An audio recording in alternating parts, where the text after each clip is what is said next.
बिस्मिल्लाहिर्रहमानिर्रहीम। अस्सलामुअलैकुम। नीलम, तुमसे अजीब सी खुशबू आ रही है, कहाँ से आ रही हो? मैं अभी भी बिस्तर पर लेटी थी जब क्रिस्म ने मुझे टोक कर कहा। वो मुझसे बड़ी थी मगर बिल्कुल सहेलियों की मानंद थी। कभी महसूस नहीं हुआ था कि हम में छोटे बड़े का कोई फ़र्क भी मौजूद है या नहीं। मैंने बहन की बात पर कांधे उचका दिए और बिस्तर में घुस गई। सर्दियाँ अपने जोबन पर थीं और इस वक्त ठंड भी बहुत शदीद लग रही थी। वो मुझे देख कर रह गई मगर जब मेरे बराबर आकर बेड पर लेटी तो एक मर्तबा फिर से झिटक कर रुकी। उसने खींच कर लिहाफ मेरे मुंह से उतारा और बोली, नीलम बताओ ना, कहाँ से आ रही हो? बहुत अजीब सी जलने वाली बू आ रही है, जैसे धुआं हो। मैंने उसकी बात पर अपना सर पीट लिया और कहा, पागल हो कृष्ण, तुम भी। अभी बाहर से आग सेक कर आ रही हूँ तो धुएं की बू ही आएगी ना। अब मैं यहाँ अर्के गुलाब में थोड़ी गुसल फरमा कर आ रही हूँ, अजीब बातें करती हो। मैं उसकी बात पर झुंझला गई। एक तो ठंड इतनी लग रही थी, ऊपर से उसने लिहाफ भी ठंडा कर दिया। वो मेरी बात पर वापस अपनी जगह पर जाकर लेट गई।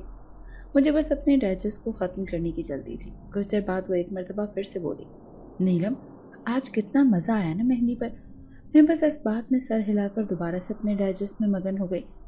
आयशा बहुत प्यारी लग रही थी। मैं तो जल्दी आ गई मगर बाद में आलिया तुम्हें छोड़ने आई थी। बता रही थी तुमने भी आयशा के कपड़े पहने थे। अब की मर्तबा मुझे डाइजेस्ट रखना पड़ा। कृष्ण को पूरी बात जाननी थी। जब तक मैं उसे पूरी बात ना बताती वो ऐसे ही मुझे बार बार टोक कर डाइजेस्ट का सारा मज़ा ख़राब करती। सो मैंने यही सोचा कि पहले बहन को पूरी तफसील बता दूं। आयशा की मेहनती से तो तुम जल्दी वापस लौट आई थी मगर उसके बाद जो शोगल लगा, आए हाय, मगर तुमने मिस कर दिया। खैर है, मैं तुम्हें बताती हूँ। तुम्हारे जाने के बाद बाकी मेहमान भी चले गए। उसके बाद सिर्फ आयशा की कज़न्स और मैं रह गई। आयशा तो बड़ी थकी हुई थी। उसने फ़ौरन ही अपना लहंगा बदलकर दूसरे घर वाले हल्के फुल्के कपड़े पहन लिए। अब हल्ला गुल्ला करना था। सबने आयशा को बहुत कहा कि दुल्हन बन जाओ मगर वो नहीं मानी। बस फिर मजबूरन और शरारतन मैंने उसका पीला दुपट्टा ओढ़ लिया, साथ ही सारे फूलों के गहने पहन लिए। उफ कृष्ण, क्या बताऊँ मैं तुम्हें, इतनी हसीन लग रही थी ना तुम्हारी बहन के बस। अच्छा, ये तफसील काट कर कहानी सुनाओ। कृष्ण ने बड़ी बेदर्दी से मुझे टोका और मैं बस बुरा सा मुंह बनाए बगैर वहीं से कहानी सुनाना शुरू हो गई जहाँ से रुकी थी। फिर हमने खूब हल्ला गुल्ला किया, बहुत डांस किया, जितना शोर लगा सकते थे लगाया।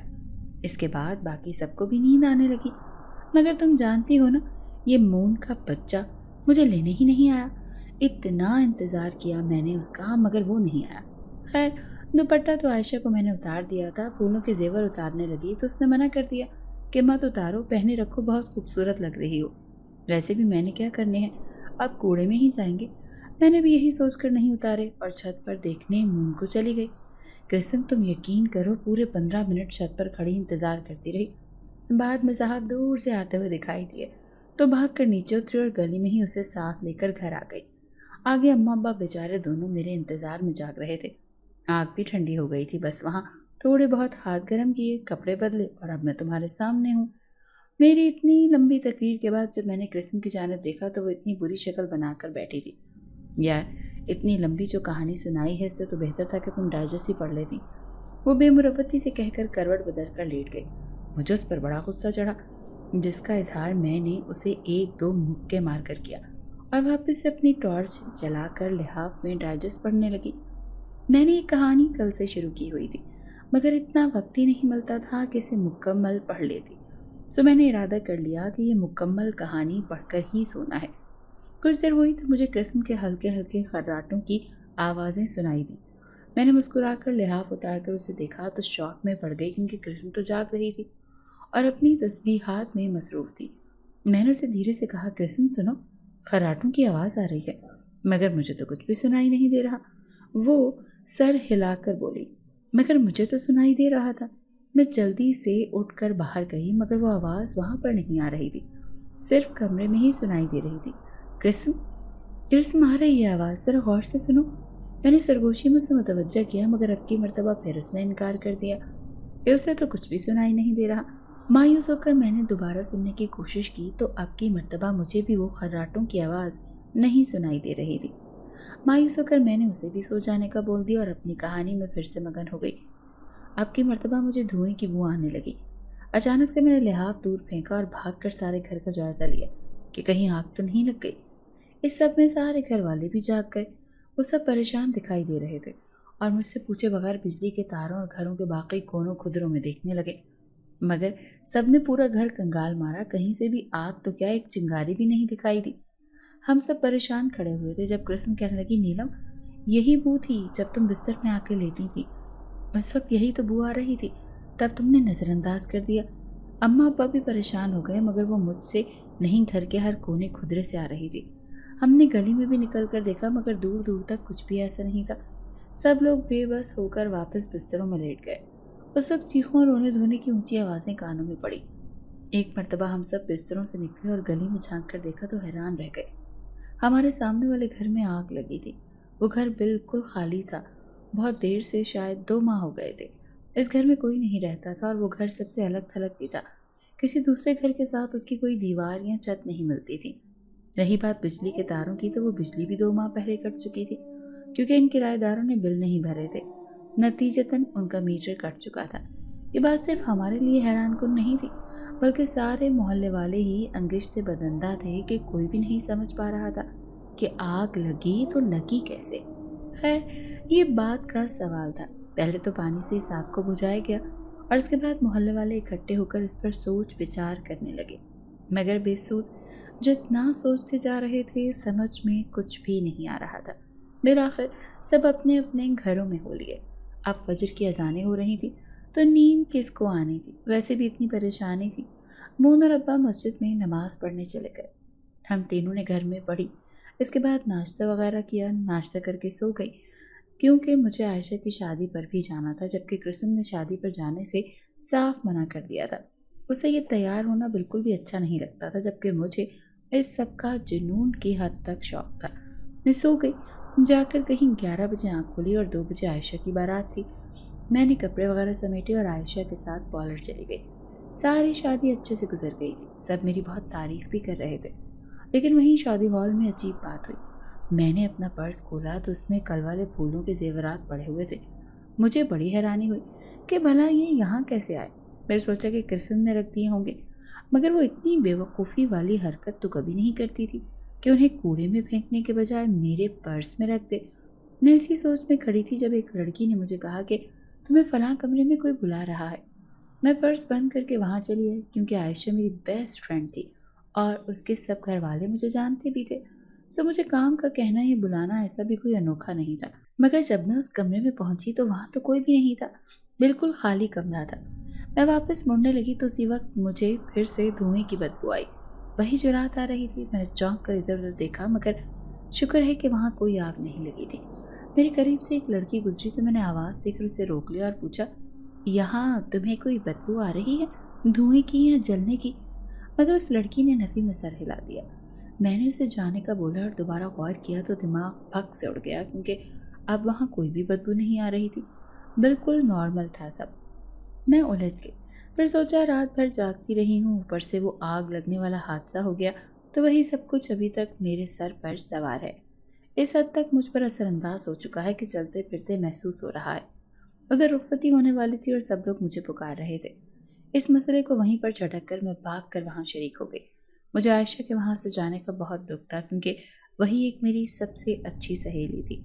उसके बाद कृष्ण भी दिल की बात कर लेती थी, मगर जो जगह आयशा के लिए थी वो और किसी के लिए नहीं थी। हॉल से आते सारा कुछ समेटते शाम हो गई थी। मैंने सबको मना कर दिया था कि सोचा आयशा की अम्मा के साथ ही वापस चली जाऊंगी। वो हॉल से जाने वाले मेहमानों को रुखसत करके आईं। तब तक मगरिब हो गई थी। खैर, हम आयशा से पहले घर पहुंच गए। वहां जाकर मैंने मून को फ़ोन कर दिया कि मुझे आकर ले जाओ, मगर वो थोड़ा दूर था तो उसने कहा कि थोड़ी देर तक पहुंच जाऊंगा। नीचे मेहमानों के रश की वजह से दम घुट रहा था तो मैं घर की छत पर चली आई। यहाँ मौसम ठंडा था मगर सुकून था। उसी वक्त मुझे कल की बात याद आई जब फूलों में सजी संवरी यहाँ छत पर खड़ी थी। मैंने ये बात कृष्ण को नहीं बताई थी कि पता नहीं वो क्या समझे या शायद मुझे ही बेवकूफ़ों का दर्जा दे डाले। मैं यहाँ बड़े खुशगवार अंदाज में खड़ी थी। नीचे काफ़ी हल्ला गुल्ला था। इसके बाद मूड बहुत फ्रेश था। मैं यहाँ आकर जैसे ही खड़ी हुई, अचानक से हवा का तेज़ झोंका मेरी जानिब आया। मैंने इर्द गिर्द निगाह दौड़ाई तो चारों तरफ हवा रुकी हुई थी, मगर सिर्फ मुझसे हवा का तेज़ झोंका जैसे ही टकराया, मुझे यूँ लगा कि मेरे बदन में कुछ दाखिल हुआ है। ایک तेज सा करंट मेरे पूरे वजूद में दौड़ गया और जो फूल मैंने पहने थे वो भी एकदम से ही मुरझा गए थे। इससे पहले मैं इस बात पर हैरान होती, मैंने सामने की दीवार पर अपना साया देखा, मगर वो मेरा साया नहीं था। उसकी जिसामत बहुत अलग थी, जैसे कोई मर्द खड़ा हो। मैं बहुत डर गई थी। घबरा कर इर्द गिर्द देखा तो वहाँ मेरे अलावा और कोई भी नहीं था। मुझे लगा मेरा वहम है, इसीलिए आंखें ज़ोर से बंद करके दोबारा खोलें तो उलझ कर रह गई, क्योंकि वहाँ वो साया मेरा ही था। जो फूल अभी कुछ देर पहले मुरझा गए थे वो बिल्कुल ठीक थे, और तो और पहले मुझे अपने जिस्म में एक फरेरी सी दौड़ती हुई महसूस हुई थी, मगर अब बिल्कुल नॉर्मल था, बल्कि कदरे निढाल हो चुकी थी, जैसे कई मन वज़न उठाया हो। मैं सोच में पड़ गई कि जो कुछ पहले देखा वो क्या था, मगर जाहिर है इसमें कोई हकीकत नहीं थी। हवा मुकम्मल तौर पर रुकी हुई थी, तो मैंने इस बात को अपना वहम करार दिया, और तभी मुझे गली में अपना भाई आता दिखाई दिया, तो मैं भागती हुई नीचे चली गई। चूँकि वो सब मेरा वहम था, इसी वजह से कृष्ण को कुछ भी नहीं बताया था। लेकिन अब यहाँ दोबारा छत पर खड़ी हुई तो अचानक से कल वाला सारा वाक़या याद आ गया। अब मुझे लग रहा था कि कल जो कुछ हुआ है वो मेरा वहम नहीं हो सकता, मगर सब कुछ ठीक भी था। एक मरतबा फिर से उसी डोर में मेरा दिमाग दोबारा से उलझ गया, मगर तभी मून का फ़ोन आया तो मैं नीचे आ गई। आयशा की माँ को खुदा हाफिज़ कहकर मैं मून के साथ चलने लगी, जब वो मेरा हाथ पकड़कर कहने लगा, नीलम ये तुम्हें क्या हुआ है? कोई एलर्जी हुई है क्या? मैं अपने ध्यान में थी। उसकी बात पर अपने हाथ पर बाजुओं को देखा तो वो सुर्ख थे, उस पर छोटे छोटे दाने निकले हुए थे। गर्दन पर हाथ फेरा तो वहाँ भी यही महसूस हुआ कि दाने बने हुए हैं। चेहरे पर भी अब खारिश होने लगी थी। मैं समझ गई ज़रूर शादी में कोई खाना या कुछ ऐसा था जो मुझे रिएक्शन कर गया और अब एलर्जी हो गई है। मुझे शदीद कोफ्त हुई कि बैठे बैठे नया स्यापा पड़ गया। खैर, घर जाकर अम्मा को दिखाने के लिए हाथ बढ़ाया तो वहाँ कुछ भी नहीं था। गर्दन, चेहरा, बाजू, हाथ सब कुछ ठीक थे। वहाँ सुर्खी का निशान तक नहीं था। मैं बहुत हैरान हुई। मून को जल्दी जल्दी आवाज़ें दी और उसे कहा, बताओ तुमने देखा था ना एलर्जी मेरे हाथ पर? तुमने पूछा था ना कि मुझे क्या हुआ है? मगर मून का जवाब सुनकर मैं शदीद हैरत में मुब्तला हो गई। क्या बात कर रही हो नीलम? मैंने तुम्हें कब बताया? तुम तो पूरे रास्ते चुपचाप मेरे साथ चलती आ रही थी। हाँ, लेकिन मुझे बड़ा अजीब लगा जब तुम बाजों और चेहरे गर्दन पर हाथ फेर दी, मुंह में ही कुछ बड़बड़ा रही थी। तुमने मुझे भी मुखातिब किया था और कुछ कह रही थी, अजीब सा। मुझे तो तुम्हारी बोली भी समझ नहीं आई थी। सब मैं चुप करके चलता रहा।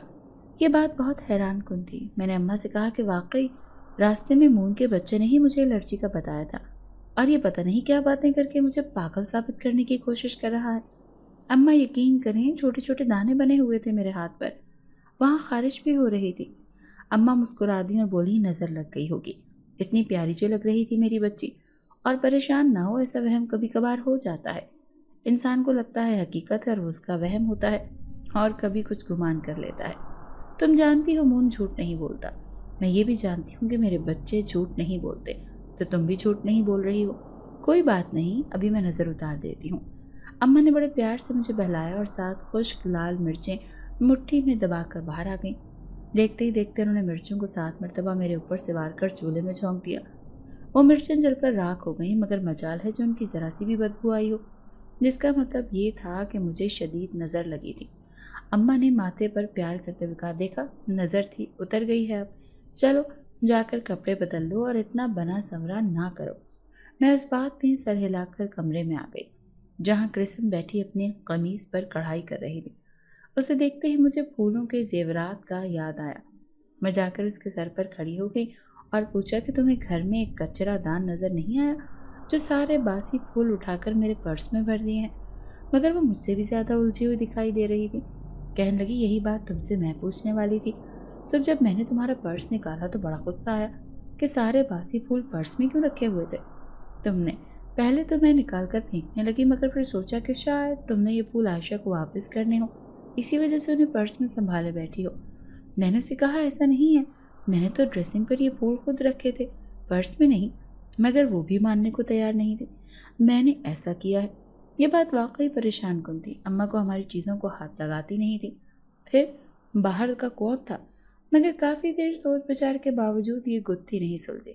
फिर पूरा दिन ऐसे ही इधर उधर के कामों में निकल गया और कुछ भी अजीब नहीं हुआ।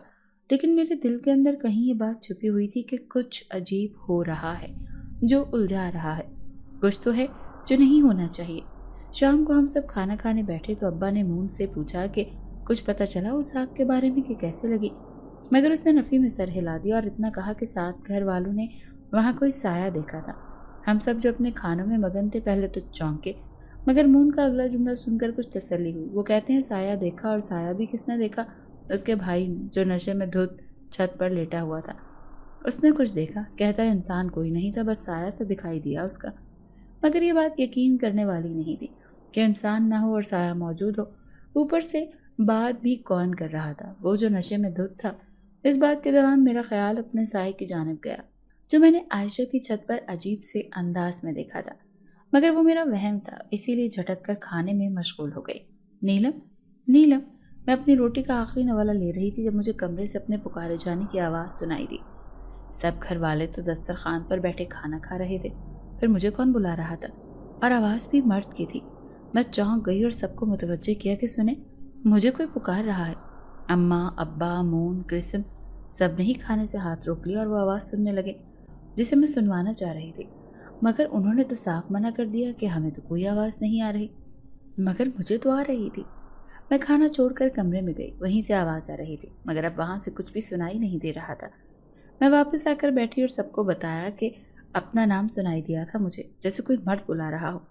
मेरी बात अभी पूरी नहीं हुई थी जब क्रिस्म हंसकर कहने लगी, ये पागल हो गई है। रात को इसे किसी के खराटों की आवाज़ आ रही थी और अब इसे अपने नाम की पुकार कानों में पड़ रही है। अम्मा, इसका इलाज करवाएं, इससे पहले कि ये पागल होकर हम सबको भी पागल कर दे।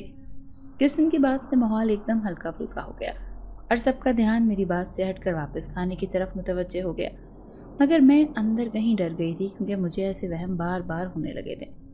एक दो मरतबा होता तो मैं इसे अपना वहम समझती, मगर ये तो मुतवातर से हो रहा था।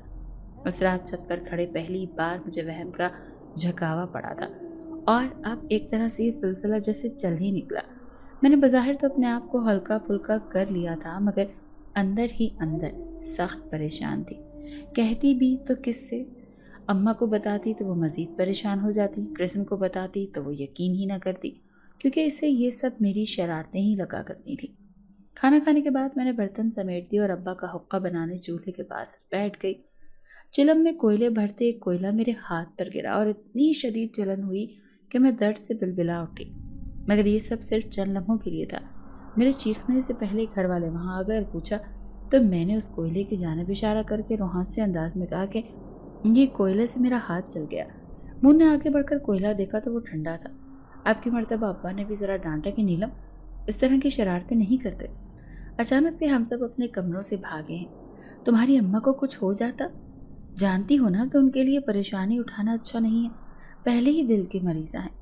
मगर मैं शरारत नहीं कर रही थी। मैंने अब्बा को बताया मेरा हाथ जला है। ये कहते हुए हाथ आगे किया तो वहाँ जलने का कोई निशान नहीं था। हाथ लगाकर देखा तो कोई जलन या दर्द का शायबा तक नहीं था। क्रिस्म भी अफसोस करती हुई वापस चली गई। उसके पीछे बाकी भी अपने कमरों में चले गए, जबकि मैं हैरान थी कि ऐसे कैसे अंगारा लम्हों में ठंडा कोयला बन सकता है। मेरा दर्द भी तो जानलेवा ही था। कहाँ गई वो? मगर खुद को दिलासा देने की खातिर सोचा शायद ये जला ही ना हो। मेरे दिमाग में तो यही था ना, कोयला लगेगा तो जलन होगी। वैसे ही गिर गया हो और मैं सोच रही थी कि वही महसूस कर लिया हो। इससे बेहतर तसल्ली मेरे पास नहीं थी जो मैं खुद को दे सकती थी। अपने आप को दिलासा देकर मैंने हुक्का अब्बा को दिया और बिस्तर में आकर लेट गई, मगर अंदर कहीं मैं ये सब जानती थी कि जो हुआ है वो मेरा वहम नहीं है।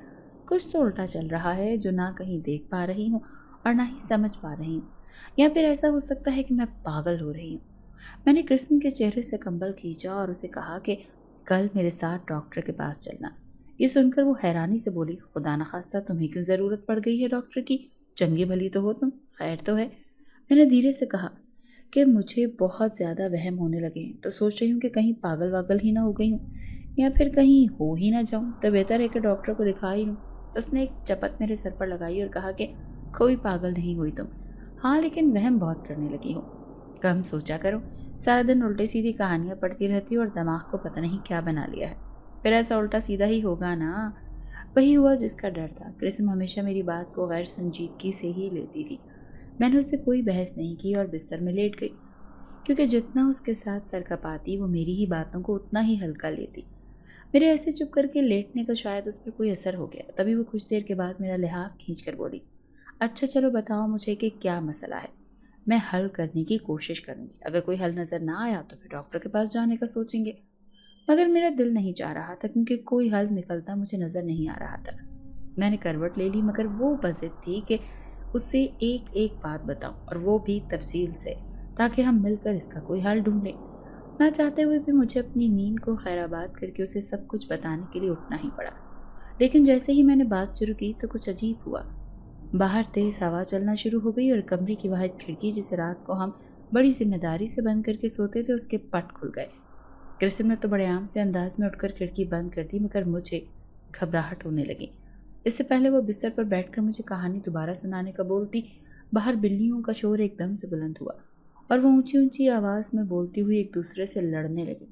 رات کے سناٹے میں ان کی آواز بہت خوفناک لگ رہی تھی۔ ہم باہر نکل آئے، اماں ابا بھی باہر آ گئے۔ سامنے صحن میں بلیاں بری طرح ایک دوسرے کو مارنے کے لیے بھاگ رہی تھیں۔ اچانک سے تیز ہوا کی وجہ سے برآمدے میں رکھا گلدان گرا تو بلیوں نے چونک کر ہماری جانب دیکھا، بلکہ ان کا رخ میری جانب تھا۔ مجھے دیکھتے ان کی آنکھیں ایک دم سے بڑی ہو گئیں، جیسے خوف میں انسان کی آنکھیں بڑی ہو جاتی ہیں، بالکل ویسے ہی، اور لمحوں کے اندر وہ چلتی کودتی وہاں سے بھاگ کر چھت پر چلی گئیں۔ اللہ خیر کرے، بلیوں کا یوں گھر میں شور مچانا اور لڑنا اچھی بات نہیں ہوتی۔ چلو سب دعا پڑھ کر خود پر پھونک مارو اور سو جاؤ۔ اماں تو ہدایت دیتی ہوئی اپنے کمرے میں چلی گئیں۔ کرسم مجھے دیکھ کر ہنس رہی تھی۔ میں نے وجہ پوچھی تو کہنے لگی، ہمیں لگتا ہے کہ تم خوبصورت ہو، مگر آج بلیوں نے ثابت کر دیا کہ تم خوبصورت نہیں بلکہ خوفصورت ہو۔ سارے دیکھا نہیں کیسے تمہاری شکل دیکھ کر تم دبا کر بھاگی تھی پیچ جا رہی ہیں۔ کرسم کی بات سن کر میں چونک گئی، یعنی مجھے لگا تھا بلیوں والی بات صرف میں نے محسوس کی ہے یا شاید میرا وہم ہو سکتا ہے، مگر کرسم کی بات نے ثابت کر دیا کہ میرا وہم نہیں تھا بلکہ اس میں حقیقت تھی۔ وہ واقعی مجھ سے ڈر کر بھاگی تھی۔ میں چپ چاپ جا کر بستر میں لیٹ گئی تو وہ مجھے اٹھاتے ہوئے بولی، یار بتاؤ نا جو بتا رہی تھی، مگر میں نے نیند کا بہانہ کر کے کہہ دیا کہ صبح بتاؤں گی، ابھی سونا چاہتی ہوں، جبکہ دور دور تک میری آنکھوں میں نیند کا شائبہ تک نہیں تھا۔ میں صرف سوچنا چاہتی تھی کہ آیا جو کچھ میرے دماغ میں اپنے متعلق آ رہا ہے حقیقت ہے یا اس میں بھی وہم کی ملاوٹ ہے۔ کرسم تو جلد ہی سو گئی تھی، پھر میں لیٹی اپنا محاسبہ کرنے لگی کہ جو کچھ ہو رہا ہے یہ سب کچھ نارمل ہے یا اب نارمل۔ مگر فجر تک جاگنے کے بعد میں صرف یہی آخذ کر پائی کہ میرے زیادہ سوچنے سے چیزیں پیچیدہ ہو گئی ہیں، ورنہ ان میں کوئی بھی ایسی ویسی بات نہیں ہے۔ پہلے مجھے یہی تھا کہ جب میں نے کرسم کو بات بتانا چاہی، اس کی وجہ سے تیز ہوا چلی اور بلیاں آئیں، مگر اس طرح سے سوچنے کے بعد میں نے اس بات کو بھی اتفاق قرار دیا۔ اگلی صبح مجھے بینک جانا تھا اپنا اکاؤنٹ کھلوانے، اسی لیے 11 بجے گھر سے نکلی اور 1 بجے تک وہاں کا سارا کام مکمل ہو گیا۔ جب میں گھر واپس آ رہی تھی تو ہماری گلی میں ایک لڑکا تھا، حسیب۔ وہ اکثر ہی لڑکیوں کے پیچھے الجھا رہتا تھا، کبھی کسی کو فون کر لیا، کبھی کسی کو چھیڑ لیا، بس سارا دن باہر اپنے گھر کے بیٹھ کے اس کا یہی معمول تھا۔ میں اپنے دھیان میں واپس آ رہی تھی، سارا دن کام نے تھکا دیا تھا، مجھے دھیان ہی نہیں رہا کہ حسیب کب آ کر میرے سر پر کھڑا ہو گیا۔ میں اسے نظر انداز کر کے وہاں سے گزرنے ہی لگی تو اس نے ایک جھٹکے سے میرا ہاتھ تھاما، مگر عجیب بات تو یہ تھی کہ جیسے ہی ہاتھ پکڑا ویسے ہی چھوڑ بھی دیا۔ میں نے اس پر زیادہ توجہ نہیں دی اور بھاگ کر گھر آ گئی۔ گھر بھی کسی کو یہ بات نہیں بتائی کیونکہ سب لوگ حسیب کی ماں کو اس کی شکایت لگا لگا کر تھک چکے تھے، مگر اثر بے سود تھا۔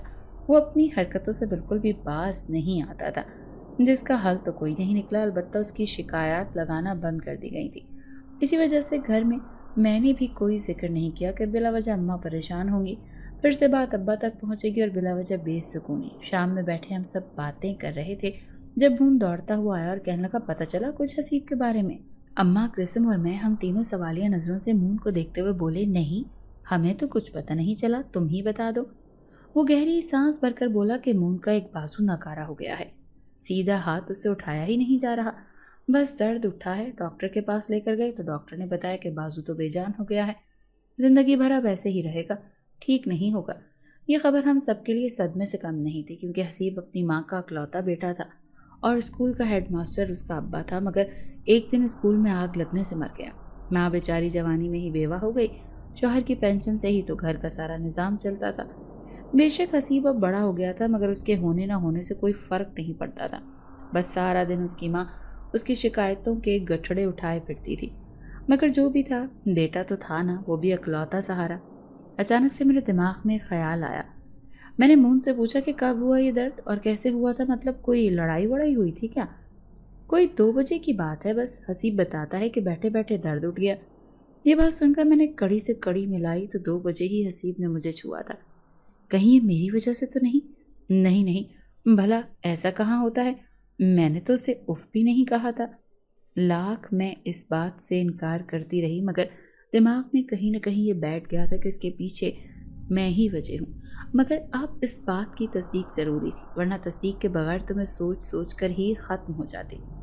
میں نے فٹافٹ اماں کو اندر سے چادر لا دی اور کہا کہ چلیں پتہ کر کے آئیں، آخر محلے دار ہیں، کچھ کر نہیں سکتے تو کم سے کم پتہ تو لے لیں۔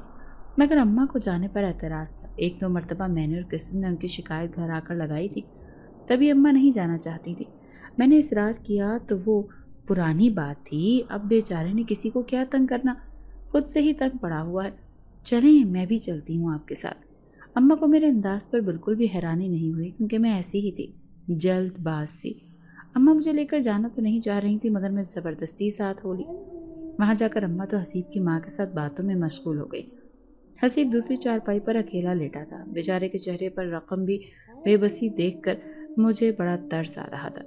ہم نے ان کے گھر گئے تھے تو حسیب نے مجھے دیکھ کر وہ ڈر گیا تھا، جس سے مجھے کچھ گڑبڑ ہونے کا احساس ہوا۔ میں اس سے بات کرنے کے موقع ڈھونڈ رہی تھی جب اس نے اپنی اماں سے پانی مانگا۔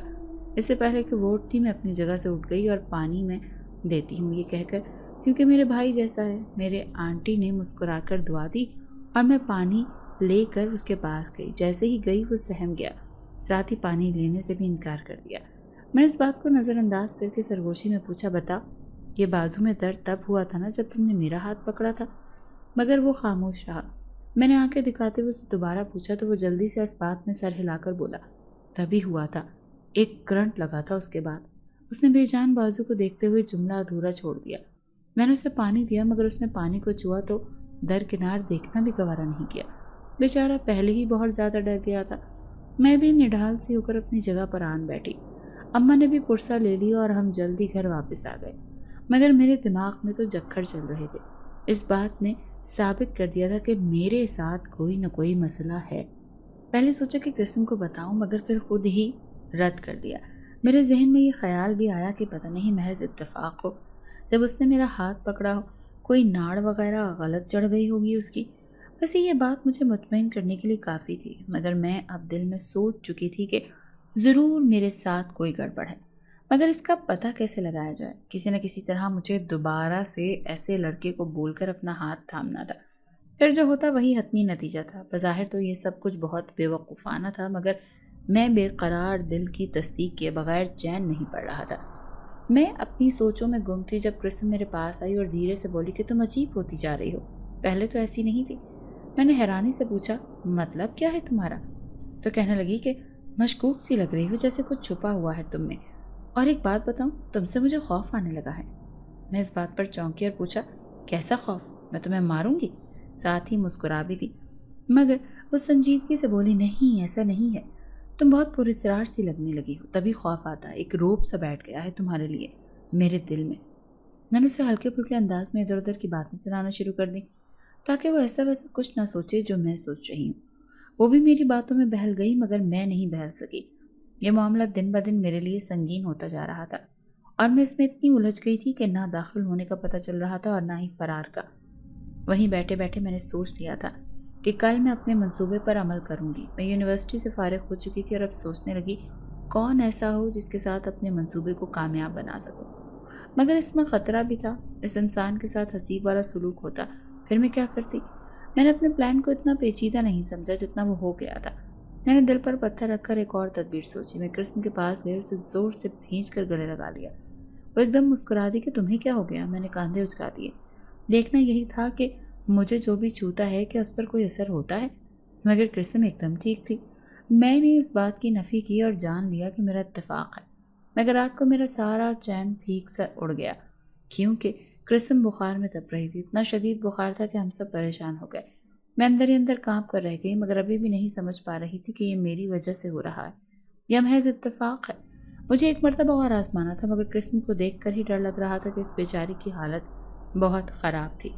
मैंने मून का हाथ पकड़ा और कमरे में ले गई। वहाँ उससे कोई काम वगैरह करवाया, मगर अंदर ही अंदर दिल बैठा जा रहा था और दुआएं कर रही थी कि मेरा शक ठीक ना निकले। मगर जो हुआ मेरे लिए यकीन करना मुश्किल था। रात को मून अम्मा से अपने हाथ पर तेल की मालिश करवा रहा था। मैंने कांपते लहजे में पूछा, मून क्या हुआ है? तो वो कहने लगा, पता नहीं, बैठे बैठे ही दर्द उठ गया, बहुत शदीद दर्द हो रहा है। ये सुनकर मेरी आंखों से आंसू निकल आए और मैं किसी कैदी परिंदे की मानंद फड़फड़ा कर रह गई। साथ यही दुआ करने लगी कि उसका हाथ सलामत रहे, उसे कुछ भी ना हो। अब मुझे यकीन हो गया था कि जो कुछ मैं वहम समझती आ रही थी वो बिल्कुल भी मेरा वहम नहीं था। मेरे साथ ही कुछ अनहोना हो चुका है। मैं धीरे से छत पर चली आई। नीचे मेरा दम घुट रहा था। अचानक से मेरी नज़र सामने जलने वाले घर पर पड़ी, तो वहाँ मुझे एक साया सा दिखाई दिया जो बिल्कुल उस रात जैसा था जो मैंने आयशा के घर की छत पर देखा था। मुझे बहुत खौफ आया। पहले तो मैं नीचे उतरने लगी, मगर फिर खुद को दिलासा देते हुए उस साए को देखते हुए धीरे से कहा, तुम कौन हो?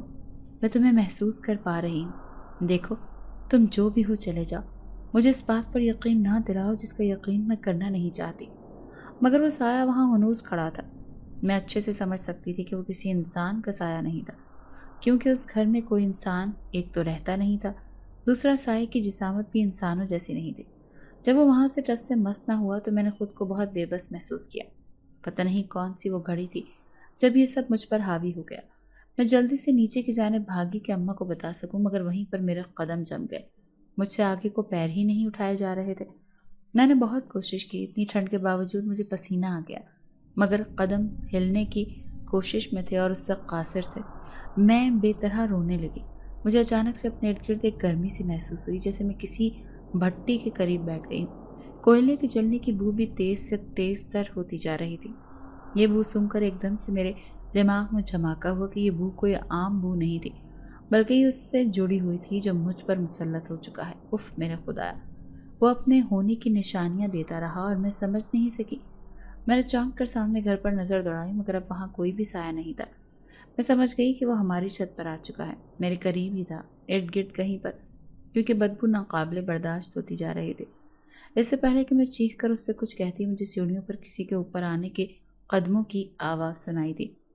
मैं बेचैन हो गई। ऊपर आने वाली कृष्ण थी। उसके आते ही जलने की बदबू भग से उड़ गई और मेरे पैर भी अपने कैद से आज़ाद हो चुके थे।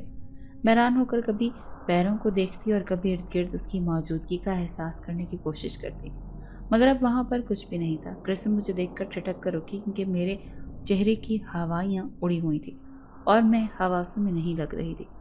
वो बेचैनी से मेरे करीब आई और पूछा, क्या हुआ नीलम, तुम ठीक तो हो?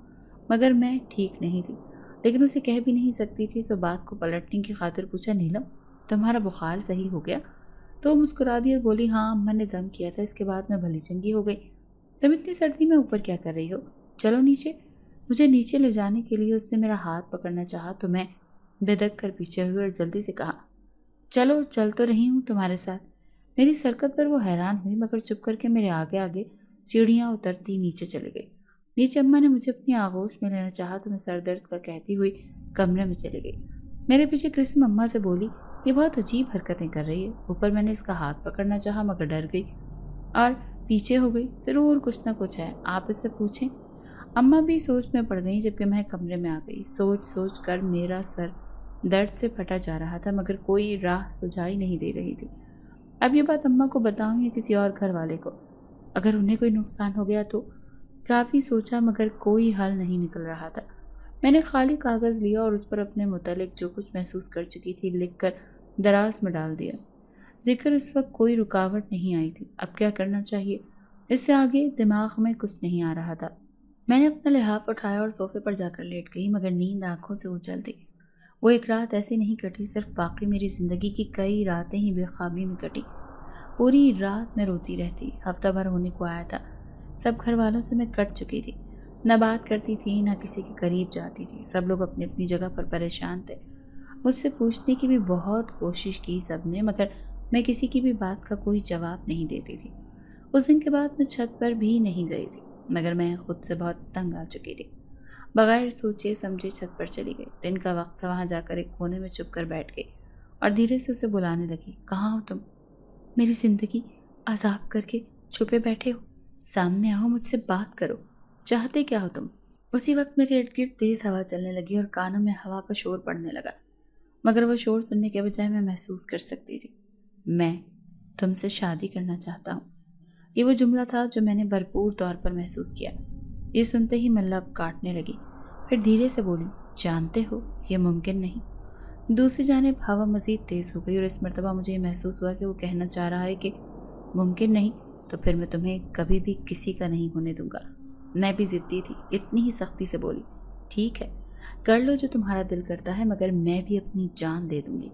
بہتر ہے میرا پیچھا چھوڑ دو، مجھے پل پل کی اذیت میں مت مارو۔ مگر دوسری جانب کوئی جواب ہی نہیں تھا، خاموشی تھی، موت کے سناٹے سے پہلے کی خاموشی۔ میں ایک فیصلہ کر کے وہاں سے اٹھی اور نیچے کچن میں جا کر چھری سے اپنی کلائی کاٹ ڈالی۔ میری کلائی سے بل بل خون نیچے گر رہا تھا، مگر میں درد ہونے کے باوجود اسے محسوس نہیں کرنا چاہ رہی تھی، بس بے حسی سے اپنی کلائی کو دیکھے جا رہی تھی۔ پھر اچانک سے مجھے چکر آیا اور میں فرش پر گر پڑی۔ مجھے یقین تھا کہ میری زندگی اب ختم ہو گئی ہے، مگر میں غلط تھی۔ میری آنکھیں کھلی تو میں بالکل ٹھیک تھی، بس بے ہوش ہوئی تھی، البتہ کلائی پر کپڑا بندھا تھا اور کٹ زیادہ گہرا نہیں تھا۔ گھر والوں نے سوال کیا تو میں چپ چاپ وہاں سے اٹھ کر کمرے میں آ گئی۔ اس کے بعد مسلسل میں ایک کے بعد ایک تکلیف خود کو دیتی رہی، کبھی خود کو آگ لگانے کی کوشش کرتی تو کبھی بجلی کو چھو لیتی، مگر ہر مرتبہ بے ہوش ہو کر بچ جاتی۔ زندگی موت سے بھی بدتر ہو گئی تھی، کیونکہ نہ جیا جا رہا تھا اور نہ ہی موت آ رہی تھی۔ اس وقت میرا دل چاہا کہ چھت پر جاؤں اور میں کھنچی چلی گئی۔ چھت پر پہنچی تو آگے وہ موجود تھا۔ رات کے وقت چھت پر چلتے واحد بلب کی روشنی میں اس کا سایہ واضح تھا۔ وہ شاید رو رہا تھا، مگر مجھے اس سے نفرت محسوس ہو رہی تھی۔ میں نے چیخ کر کہا، مجھے مرنے دو یا اس موت سے بدتر زندگی کو جی لینے دو۔ جب تک مجھے سکون نہیں ملے گا میں خود کو تکلیف دیتی رہوں گی۔ دوسری جانب کچھ دیر خاموشی چھائی رہی، پھر وہ دھیرے سے بولا، میں بے بس ہوں۔ اس رات پھولوں کے زیور پہن کر تم بہت خوبصورت لگ رہی تھی، تمہاری خوشبو نے مجھے اپنا اسیر کر لیا، میں مجبور ہوں، تمہیں نہیں چھوڑ سکتا۔ میں چلا کر بولی، تم مرنے دو نا مجھے، نہ میں کسی کو چھو سکتی ہوں نہ بات کر سکتی ہوں، یہ بھی کوئی جینا ہوا؟ وہ چند لمحے خاموشی کے بعد بولا، نہیں، میں تمہیں تکلیف میں نہیں دیکھ سکتا، مگر ایک شرط پر تمہیں رہائی دوں گا، اگر تم میری نہیں ہو سکتی تو کسی کی نہیں ہوگی۔ میں ہنسی اور کہا، یہ بھی کوئی جینا ہوا؟ مجھے اپنے ہاتھوں سے مار دو، یہی بہتر ہے۔ مگر اسی وقت میرا جسم ہلکا پھلکا ہو گیا، جیسے اتنا منو بوجھ مجھ سے الگ ہو گیا ہو۔ وہ دھیرے سے بولا، میں تمہارے قریب رہوں گا، ارد گرد رہوں گا، مگر تم شادی مت کرنا، جس سے شادی کرو گی اسے مار دوں گا۔ تم آزاد ہو، مگر میں ہر وقت تم پر پہرا دوں گا۔ تم جسے چاہو چھو سکتی ہو، جس سے جیسے چاہو بات کر سکتی ہو، مگر شادی نہیں کرو گی۔ میں پاگلوں کی مانند ہنسی اور کہا، نہیں چاہیے یہ آزادی، مگر وہ میرے ارد گرد ہی تھا، میں محسوس کر سکتی تھی۔ میں عجیب بے ڈھنگے کہکے لگا رہی تھی جب کرسم پریشانی سے آئی اور مجھے اپنے ساتھ نیچے لے گئی۔ بار بار یہی پوچھ رہی تھی کہ کس سے باتیں کر رہی تھی تم، مگر کاش میں اسے بتا سکتی۔ آج میں 50 سالوں کی ہو چکی ہوں، مگر آج تک شادی نہیں کی۔ میرے والدین میرے جس دکھ میں اس دنیا سے گئے میں بتا نہیں سکتی، بس اپنی موت کا انتظار کر رہی ہوں کہ کب وہ آئے اور میں بھی اس سے آزاد ہو سکوں۔ اگر آپ کو آج کی ہماری کہانی پسند آئی ہے تو اسے لائک کیجیے اور اپنے پیاروں کے ساتھ شیئر کیجیے۔